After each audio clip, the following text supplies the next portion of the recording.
I just wanted him to smile once. That's why I left a small note on his car. I had no idea he would actually reply. Everyone saw him as just a rich man, but he saw in me the person I had long lost. It was just another morning in the city, the kind where the world felt like it moved too fast for someone like me. I was Zoya, 22, quiet. The kind of girl who sat in the back corner of the bookstore where I worked, organizing shelves no one cared about. I liked silence. I liked routine. And above all, I liked watching life instead of participating in it. Every day on my ride to work, I passed the same white luxury car parked outside a downtown cafe. Impossibly sleek, polished to perfection, always in the same spot. I'd often wonder who it belonged to. At first I thought maybe a celebrity or someone with a taste for espresso and expensive wheels. But I never saw anyone get in or out. Until one day I did. A man in a tailored black suit stood beside the car, just standing. Not on his phone, not in a rush. Just still. Like the world didn't touch him. His face was sharp, his hair neatly combed. But there was something hollow about his eyes. Something tired. I slowed my bike instinctively. I didn't know him. But in that fleeting second, I felt something strange.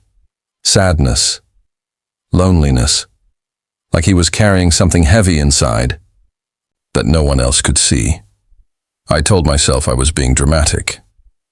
Just a girl with too much imagination. But then I started seeing him every morning. Same spot, same car, same expression. Like he was waiting for something that never came. Maybe it was none of my business. Maybe I was just a bored girl who read too many novels. But I started noticing things. The way he looked up at the cafe window, then back down. The way he clutched something in his jacket pocket. The way he never smiled. And then one day, I did something stupid. I wrote a note. It wasn't a letter, not even a full sentence. Just a scribble on the back of a receipt I found in my bag. You seem sad, even from a distance. I hope you find what you're looking for. Someone who cares. I don't know what got into me. Maybe I was tired of being invisible. Maybe I thought it would be anonymous enough not to matter. Maybe I just wanted him to know. He wasn't alone. I rode by that morning, checked to make sure he wasn't there yet, and quickly slid the note under his windshield wiper. My heart pounded as I did it, like I was committing a crime. I didn't stop to think what he'd do. I just pedaled away. That whole day my mind was a mess. What if he thought it was creepy? What if he complained? What if he laughed? I tried to forget about it, but the next morning, as I biked past the cafe, the car was still there. And this time, the man was standing beside it, holding the note in his hand. He wasn't smiling, but he wasn't angry either. Just thoughtful. Still, I didn't stop. I didn't even look in his direction too long. Just kept riding like I had nothing to do with it. Later that day, I found myself wondering what kind of life someone like him lived. What did he do for a living? Why did he look so broken? I told myself it didn't matter. But the next morning, I found a white envelope taped gently to the windshield of his car. My curiosity got the best of me. After my shift ended, I walked past the cafe, pretending to look at my phone. The envelope was gone.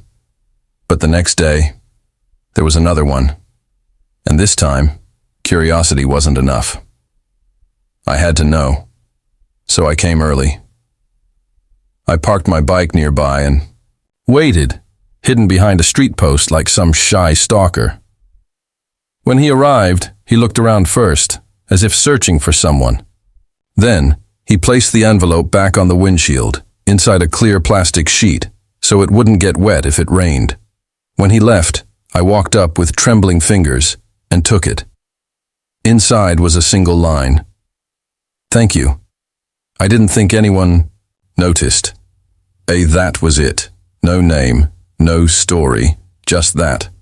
I stared at the note for a long time. Something about it made me feel seen, like I had reached someone's heart, if only for a second. That night, I couldn't sleep, so I wrote back. I left my second note the next morning, hidden in the same place beneath the windshield wiper. I don't know what you're going through, but I hope the heaviness lifts. Sometimes, even strangers can care. Still here. And then I walked. Away, heart thudding, palms sweaty. The thrill was addictive and terrifying. I had no idea who A was, but this quiet, unspoken exchange felt like the most honest conversation I'd ever had. Every morning became a silent ritual. I'd drop a note, he'd respond.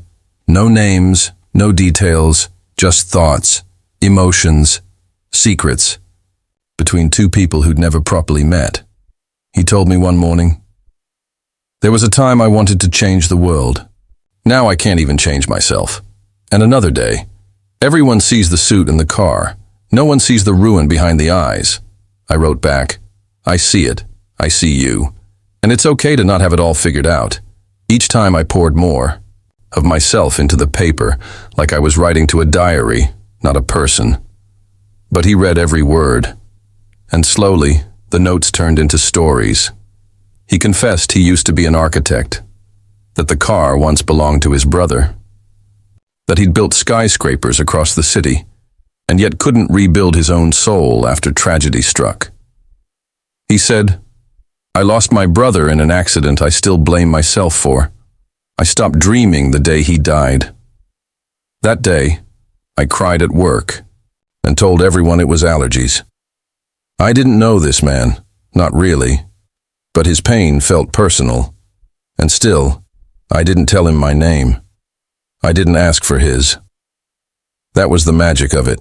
We weren't bound by identity, just honesty. Then one morning the car wasn't there. I waited. Walked past the café twice. Nothing. No man in a black suit. No note. Just an empty space where something sacred had bloomed. He was gone. For 3 days the car didn't return, and I felt lost. Like I'd woken up in a world where something precious had slipped away. I'd never even seen his smile, never heard his voice. But the absence of his presence cut deeper than I expected. And then, on the 4th day, he returned. But this time, something was different. The suit was still perfect. The car still gleamed, but his eyes were a little lighter. He stood beside the car, and for the first time, he looked directly at me. I panicked. Had I been caught? Was he going to confront me? I turned to walk away, but then I heard it. A voice. Deep. Soft. "Thank you." I froze. He took a step forward. "I know it was you." "The notes." My mouth went dry. I didn't mean to intrude." He smiled gently, the kind of smile you give someone who saved you from the edge. "You didn't. You reminded me I wasn't invisible, not even to a stranger." We stood there in silence for a moment. The noise of the city faded. Then he said something that broke the walls I didn't even know I had. "I was going to sell the car. Stop coming here, move away, start over. But your words, they made me want to stay, to rebuild, to dream again." I couldn't speak. My throat was tight. He offered me a small envelope. "This is the last note. From me, anyway." Then he got into his car and drove away. In trembling hands, I opened it. Inside was a single card. "If you ever want to see the dream I gave up, come to this address at 7 p.m. No pressure." Hey, there was an address, a name beneath it, Ayan Rahim, and below that, in smaller writing, "The world sees a millionaire. You saw the man behind the mask." My heart raced. This was no longer just a quiet exchange between two strangers. This was an invitation to something real. I almost didn't go. What if it was a mistake? What if the fragile bond we'd built through paper and ink crumbled the moment we stood face to face? But at 6:57 p.m. I stood outside the address he'd written. It was a forgotten building, tucked away in an older part of town. Its faded brick walls and rusted gates whispered of better days. Vines curled around the windows. The sign above the door read, Studio 11, barely legible under years of dust and silence. I pushed the door open. Inside, it was quiet. Dust floated in golden rays of evening light. The ceiling was cracked, and a portion of the roof was missing entirely, letting the sky peek in, and in the center of it all stood him. Ayan. Not the man in the suit from the street, not the silent figure beside a luxury car, but someone softer. Sleeves rolled, jacket gone, eyes warm. As if shedding the suit also shed the weight he carried. I didn't think you'd come, he said gently. I almost didn't, I whispered, but your words wouldn't let me stay away. He motioned me inside. This was my brother's idea, he said, gesturing to the building. We were going to turn it into a community art center, a place where kids who couldn't afford dream, schools could still create something beautiful. I looked around. There were old canvases against the wall, a few cracked stools, a broken easel. But then he died, Ayan continued. And this place just stopped meaning anything. I touched a paintbrush, still stained with dry blue. It still means something. He looked at me. Really looked. You reminded me. Every time I read one of your notes, I imagined what this place could be. Again. We stood in the middle of the ruin. Two broken people in a broken building, surrounded by what-ifs, and then he said something I'll never forget. The car, the company, it all made me rich, but your words made me human again. I couldn't stop the tears that came. We sat on the dusty floor, and he showed me sketches of children smiling, of murals he never painted, of life he'd paused. That night, we didn't just talk. We dreamed out loud together. Over the next few weeks, Studio 11 came alive again. Not with money, not with grand investors or media attention, but with laughter, with hope, with Ayan showing up in paint-splattered clothes and me bringing coffee in mismatched mugs. Kids started arriving, some curious, some shy, all eager.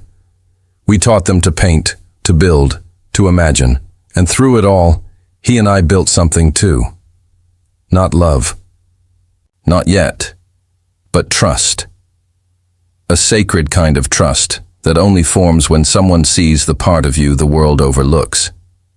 And one evening, while helping a child paint a mural of the stars, Ayan whispered, I thought I was saving this building. But maybe... This building is saving me, I squeezed his hand. Maybe we're saving each other. It was a quiet Friday evening when the kids had all gone home. Studio 11 was lit only by soft string lights and the occasional flicker of candles we'd placed around the room. The mural was finally done, a sweeping painting of the sky with stars made from the fingerprints of every child who had walked through our doors. I stood in the center, looking up at it. Behind me, Ayan spoke softly. It's perfect. I turned to him. It's real, and that makes it beautiful. He walked closer, something unreadable in his eyes. The same man who once hid behind tinted glass and designer suits now stood in worn jeans and paint-covered sleeves. I couldn't remember the last time I saw him without a smile, and yet tonight, it felt like he had something else on his mind. I used to believe love wasn't meant for men like me, he said suddenly. Too broken, too guarded, too much history to... Explain, I swallowed. My heart beat faster. But then you showed up, he continued, with nothing but scribbled notes and a kind heart.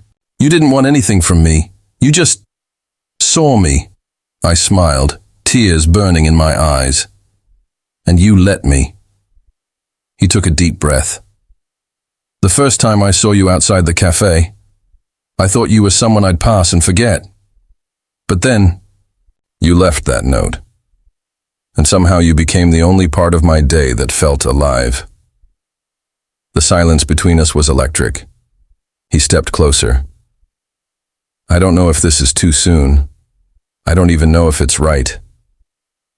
But I'd regret it for the rest of my life if I didn't tell you this. He gently took my hands. I want to dream with you now. The tears finally fell. I want that too, I whispered. That night, under the stars of our mural and the real ones above the broken roof, he kissed me. It was soft, honest, like two souls exhaling after years of holding their breath. We didn't need fireworks, or fancy dinners, or fame. Just a forgotten studio, a ceiling that let the sky in, and a love story that grew from handwritten notes on a windshield. Epilogue. 1 year later, Studio 11 became more than a project. It became a movement. Artists, dreamers, and kids from every background walked through those doors. Ayan funded it quietly, never for credit, only for purpose. I managed the programs, taught classes, and sometimes just sat with children who needed a listener. And every evening, after the world slowed down, he and I would sit under the stars, his head on my lap, my fingers tracing dreams on his palm. One day, I found a note tucked in my coat pocket. To the shy girl who left a note on my windshield.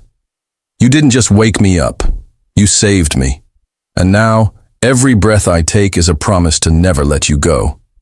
I folded it carefully and placed it next to the very first one I'd ever written, the beginning of everything.